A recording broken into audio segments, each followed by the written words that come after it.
Hello, everybody. Welcome back to the Shake the State Podcast. I'm Justin. And I'm Will. And I'm James. It sounds so sad every time. It is what day is it today? Wednesday? It is a Wednesday afternoon. We are feeling peachy. We're feeling beautiful. We're feeling blessed. We're feeling fabulous. Alright, so why don't we just crack open our beverages for today? Hey William, what do you have drinking today? I got some nice Coca-Cola. I feel like a trader right now, but you only have the really big sizes of Pepsi, and I want something smaller. Yeah. How about you, James? What do you got cooking up today? It's definitely a Coke. That looks really good. I mean, it's a really good Coke. Listen have to you seen this. that brand of Coke before? Oh, that's not good, James. He doesn't have anything in front of really him good at brand of all. Coke. He's Yes, lying. nothing. And I have this new You can't drink. prove That's you a can't prove that it's bottle. nothing. You can't prove it's nothing. It's called a Pepsi Next. Go to the store and buy it. Oh, Okay, nice. sure. I got this new drink from Circle K. We had because an- they took over Max because of capitalism, and it's called Mountain Dew Baja Blast. Baja Blast? Baja Blast? I don't know. Let's Interesting. open it up here. Let's see what it tastes like. How is it? Oh, it tastes. Wait, No, I'm just kidding. It tastes good. Oh, okay. Tastes like try Mountain it? Dew. I don't know what's special about it. It tastes Okay. like green Mountain Dew. All right, so today, I'm still sick, by the way. yeah, he's still sick. I'm pretty still much. sick. Yeah, James is sick. Yeah. I'm good to go. I don't know why. I feel a lot don't know better. why It's either. just a lingering cough. I say we make him sick and make it fair. Okay, good. I think you already made Socialism. me sick, and I got unsick before you did. My Father up heaven blessed me with good immune system, so I don't usually get sick for too long. But yeah, today we're gonna be talking about quite a bit. Honestly, we're gonna try to cover the market for most of this podcast. We're gonna try to talk about the government, its role in the market, how much it should be involved in it, how much it shouldn't be. We're also gonna touch on socialism and why it doesn't work, why this free open market is going to be the best for the future of Canada. For sure. 100% for sure. We're also going to add a small news segment at the very end. It's something new that I think we're going to start doing for all of our podcasts. We'll get a catchy name for it soon, but right now we're going to call it News. Yeah, I feel like it's very creative and innovative. The word news just kind of No one does else it has all. done it. How about the Yeah. new news? Oh, Or, because new is in the name, we can just call it News. Yeah. Yeah, that's not it. That's not it. Never okay. mind. Let's start off with defining a few of these buzzwords: capitalism, corporatism, socialism, and communism. So, how would you define capitalism, James? Me? Mm-hmm. Well, I mean, there are different people that have historically defined it in different ways, right? I mean, we have some people saying that capitalism is corporatism. Some people going really far back into history that have said that. And, okay, if that's how you want to define it, that's fine.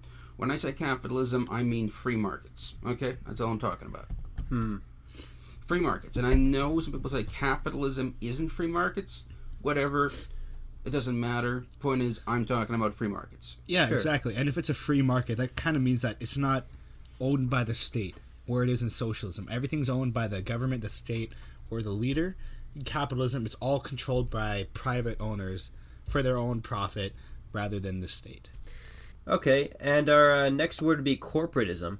I think corporatism is best defined as when companies get together with the government and they have a certain amount of control over property and things like that and the market.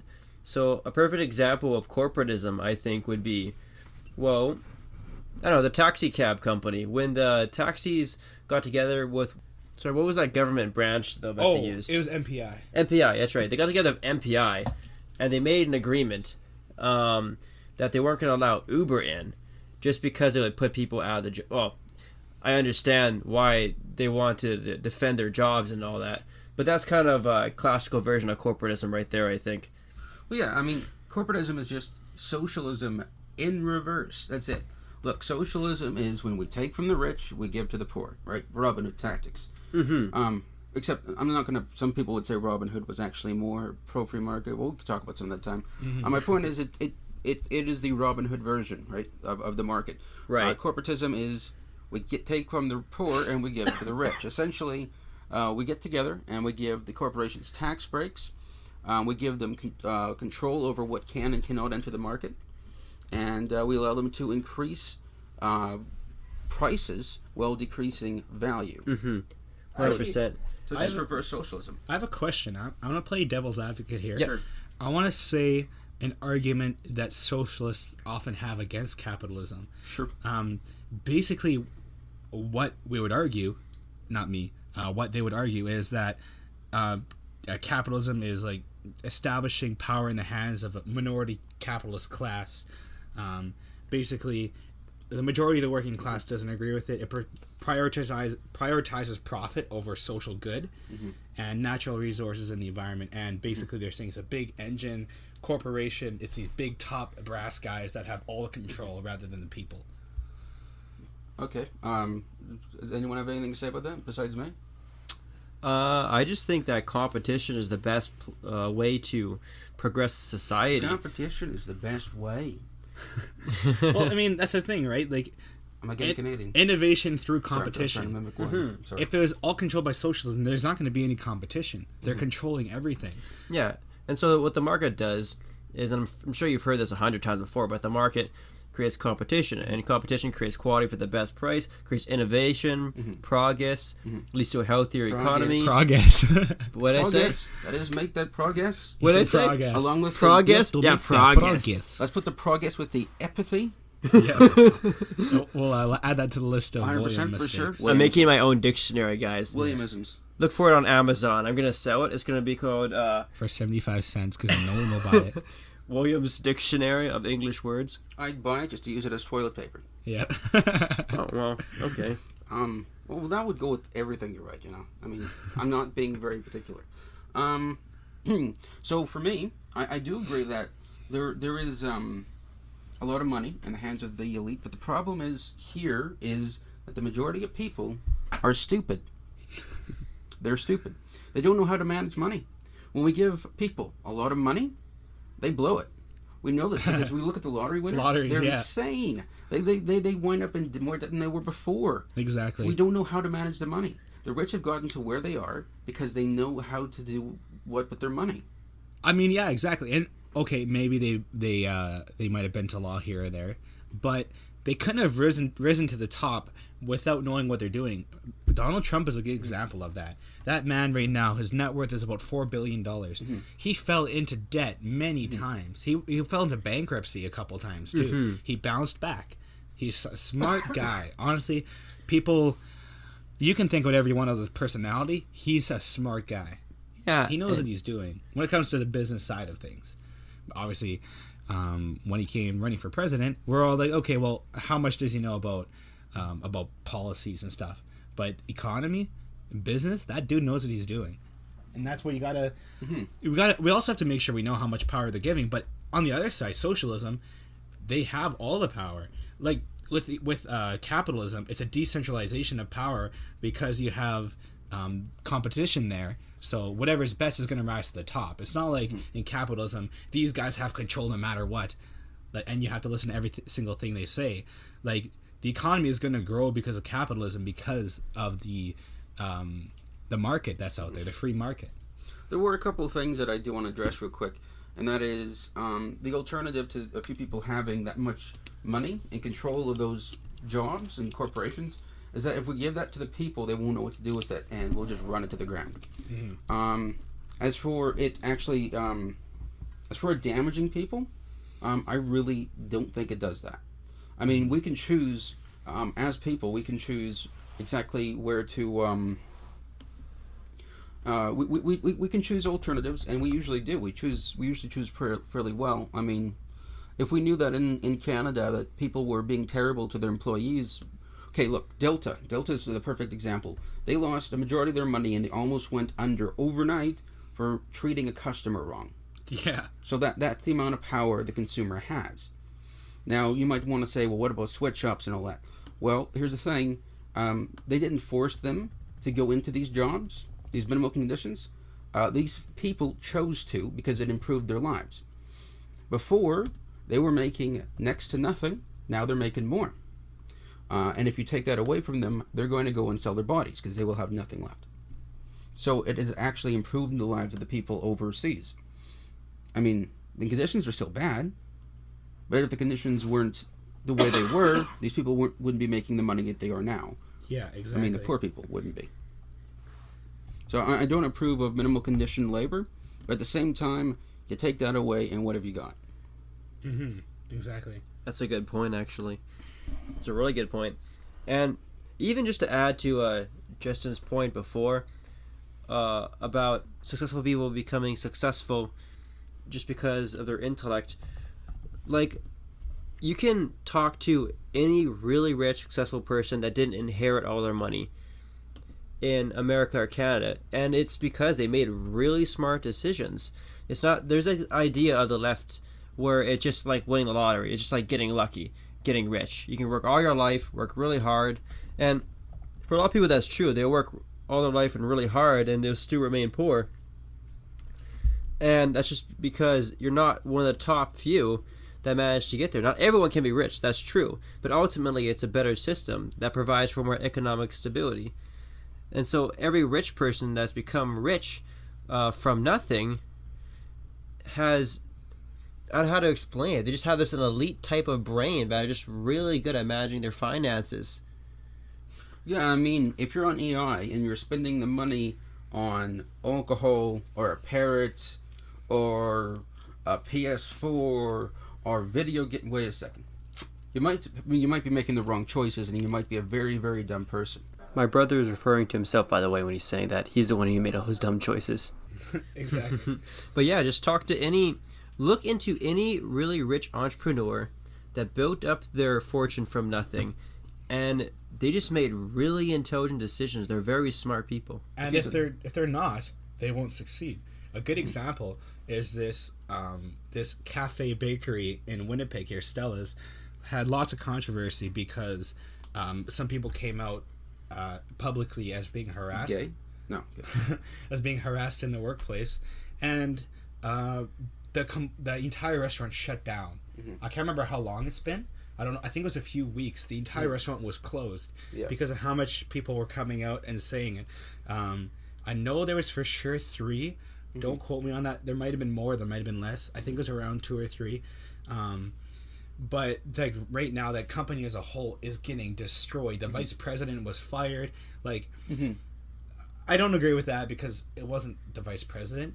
But at the same time, they should have been checking policies. They should have been checking the employees. Should have been getting, like, I know, I'm not going to tell you guys the place I work, but at my place, every few months we have surveys that we'll do at our store, feedback. We have a group of people that we actually talk to if we're having issues with people, and we can trust them, because like, look, if this company is not going to work, it's going to shut down and no one's going to go there anymore. Obviously, this is a case of harassment in the workplace, which is never good. Mm-hmm. But same time, as an example, like if there's issues within that company policy-wise, it won't succeed. That best won't go to the top, and that's why we see McDonald's up there and Tim Hortons up there. I mean, there's other things too as well. I tend to think McDonald's tends to pay a little bit to government to say where it is, but you know, I don't know how they've done it. Well, I know Facebook. Everyone knows McDonald's, though. That's why. Facebook is bleeding red, and the government just paying them off. Another thing that they're doing to keep open is see, what was another one? All right, Marvel, Star Wars, and Star Trek were all going under, really hard, really hard, because they're making their fans mad. Well, and all these big companies, like, I don't know if was that one that you're getting at where they got the bailout. Oh, and Bethesda, they're going under pretty fast too because of Fallout 76.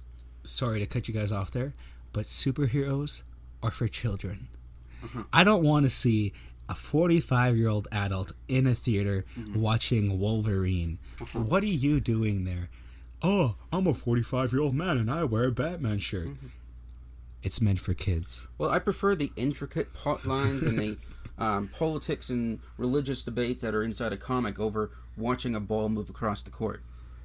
That's where... Which is the same thing every week. Like, the ball goes in the same direction even. I mean, really, who's watching this stuff? And that's where our diversities of opinion is the best. That's why we have stupid people and smart people. Exactly. I like Wolverine. I think Wolverine could win against a fight with Dr. Octopus. But serious, guys, who would win? We're kidding, by the way. Wolverine versus... kind of. I watched... versus- I have every single Arkham Batman video game there is. Wolverine. I happen to really like Batman. Yeah. He's probably one of my favorite superheroes ever. What was that? What was it? That was your phone, I think. That was my phone. Yeah. Who do you think Facebook would win? message. Wolverine or Wayne Gretzky? Really? That's a toss-up because Wayne Gretzky's Canadian. No, just kidding. Well, so is Wolverine. But Wayne Gretzky, have you seen him throw fists? I don't know. I don't watch hockey. I'm not a very good Canadian. I'm sorry, Canadians out there. I'm not a hockey guy. I'm a basketball guy. Let's go Raptors. Woo, woo, woo. If you actually put guns in there and make We it the North. interesting, we might actually watch.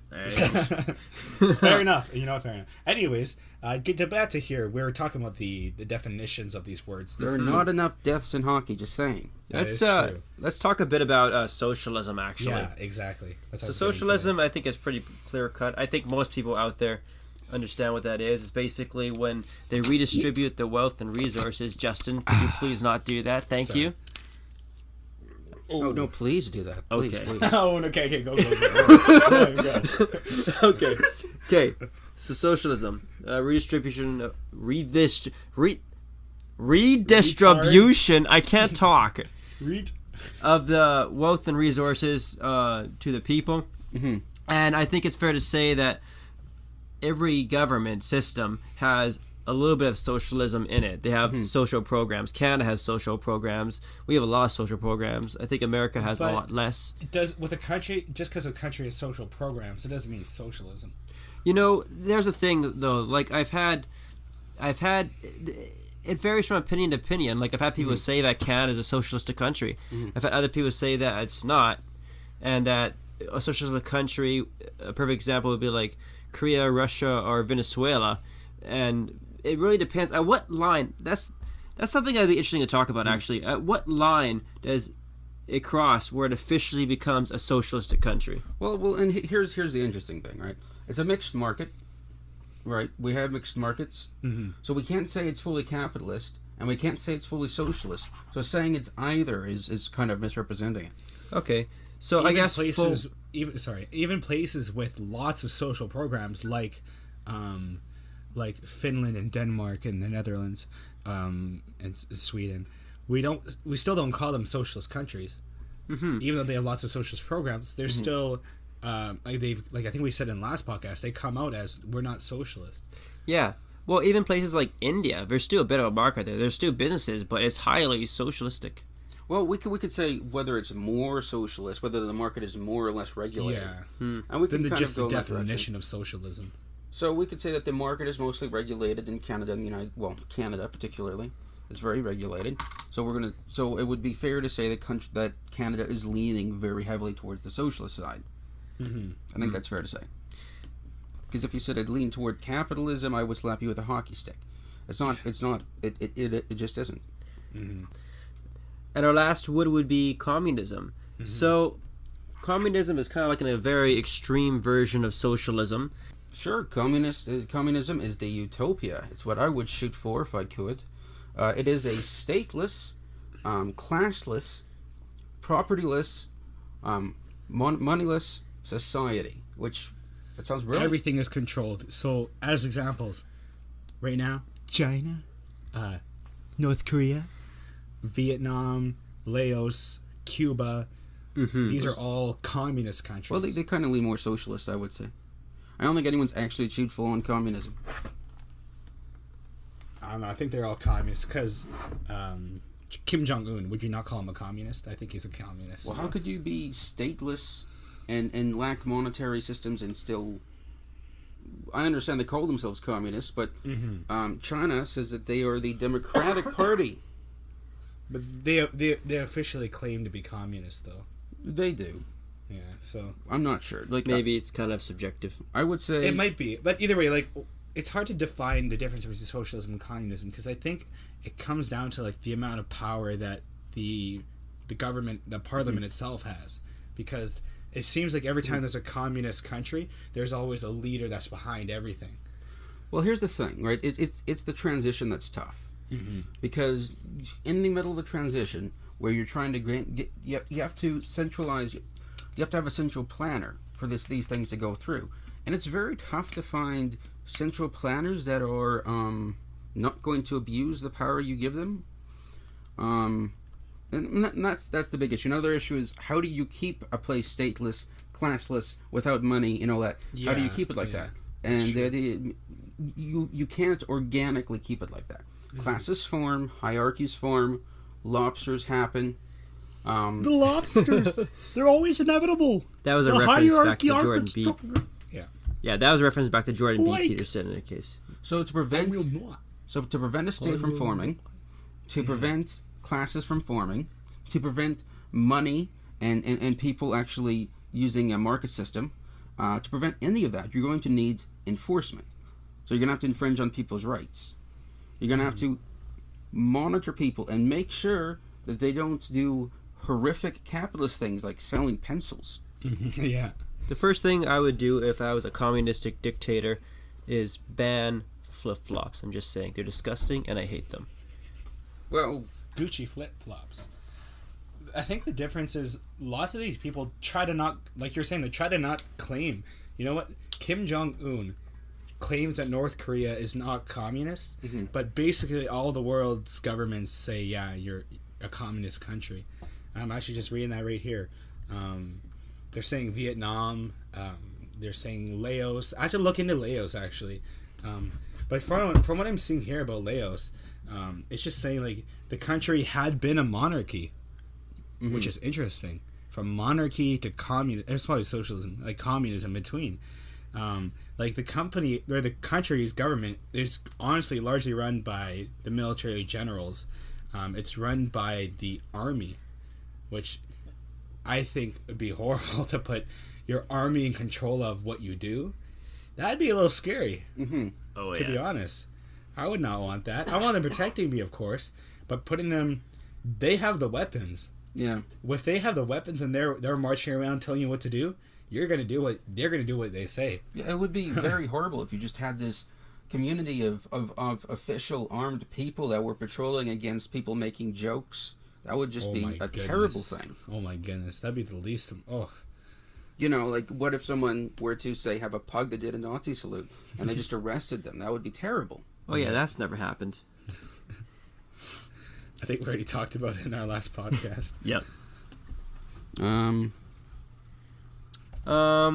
I'd like to touch base a bit on the economic distribution problem. Okay. There's a great video online. You guys are the most annoying podcast. You sound like Justin Trudeau. For Canada, that's all I got. Sorry. Okay, actually, I had a question I wanted to ask you guys about socialism. Okay. Sorry, maybe not socialism, but maybe the libertarian voluntarist perspective on this. Do you believe if it was your true society that there would be zero social programs, zero help from anybody for anything, zero help from government, zero help from social programs, unless it was like a private business that would help you? Personally, I'm really on the fence about that. Like, I identify as libertarian, so currently I still want some government for the time being, but I like the idea of voluntarism. I'm just not so sure on it where I want to make that leap yet. So, I don't know, James. Well, the question was, how much charity, government charity would we have, I think. Yeah, and do you think that if it was your, obviously it's a hard question to ask if you would lead the country right now, but in your perspective, would having zero social programs given to you by the government, is that something that you'd want to see? Because right now, I was thinking about it yesterday, because all this social help we have, like employment insurance and all these types of backups that we have, and the government sponsored this, government sponsored that. to have a true libertarian or voluntarist worldview, does that have to be zero owned by the government? Is that what we're saying? Because I think these programs in our the libertarian world or voluntarist world, they'd still exist. They just wouldn't be necessarily all given to you by the government. Is that kind of what the argument is there?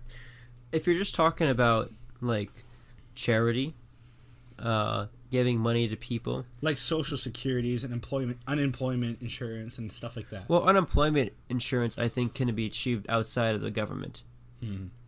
But who's paying for that? That's where it's like, I thought of this last night, and it was just something that I was thinking about. So we're going to get to that a little bit later, but we could go and talk about it now. I mean, the question then becomes public versus private charity, which is more effective at helping people, right? Yeah, we may as well get into that. Or actually, you know what? Let's finish off the podcast. We have 3 other really good points. So yeah, let's finish up on that. I think that'll be a good point. We'll come back to this though. It is on for the sure. list. Let's talk. We should have the economic distribution. Why we need the rich and private, public versus private. Yeah. All right. Okay. Sure. So cool. Sounds good. So. All right, guys. So that concludes part 1 of this podcast. To listen to part 2, click on the video in the description. That'll take you to part 2 of this episode. See you later.